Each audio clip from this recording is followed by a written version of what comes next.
এবার বাংলাদেশের cricket board বিসিবির দায়িত্ব নিতে যাচ্ছেন আমিনুল ইসলাম বুলবুল। ক্রীড়া উপদেষ্টার সঙ্গে কথা বলার পর ক্রিকেট বোর্ডের দায়িত্ব নিতে রাজি হয়েছেন আমিনুল ইসলাম। খুব শীঘ্রই হয়তো প্রেসিডেন্ট পদে বসতে যাচ্ছেন সাবেক এই ক্রিকেটার। যে কোনো প্রক্রিয়ায় অন্তর্বর্তী সময়ের জন্য আমিনুল হচ্ছেন ক্রিকেট বোর্ডের মেইন কর্তা।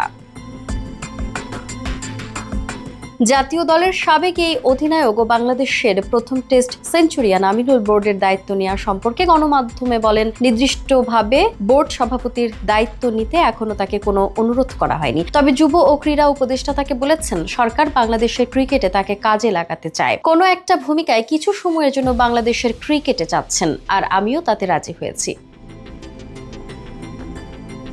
তবে আমিনুলকে বোর্ডের দায়িত্বে নিয়ে আসতে চাইলে বর্তমান প্রেসিডেন্ট ফারুক আহমেদকে স্বেচ্ছায় পদত্যাগ করতে হবে, তা না হলে সরকার বিসিবিতে হস্তক্ষেপ করতে পারবে না। কারণ ক্রিকেট বোর্ডে সরকারি হস্তক্ষেপের ব্যাপারে আইসিসির কঠোর বিধিনিষেধ আছে। তবে বর্তমান সভাপতি ফারুক আহমেদ ক্রীড়া উপদেষ্টার সাথে সাক্ষাতের পর পদত্যাগ করতে 2-3 দিন সময় চেয়েছেন। হয়তো খুব দ্রুতই পদত্যাগপত্র জমা দিতে পারেন বর্তমান প্রেসিডেন্ট ফারুক আহমেদ। আর ফারুকের জায়গায় বসতে যাচ্ছেন আমিনুল ইসলাম বুলবুল।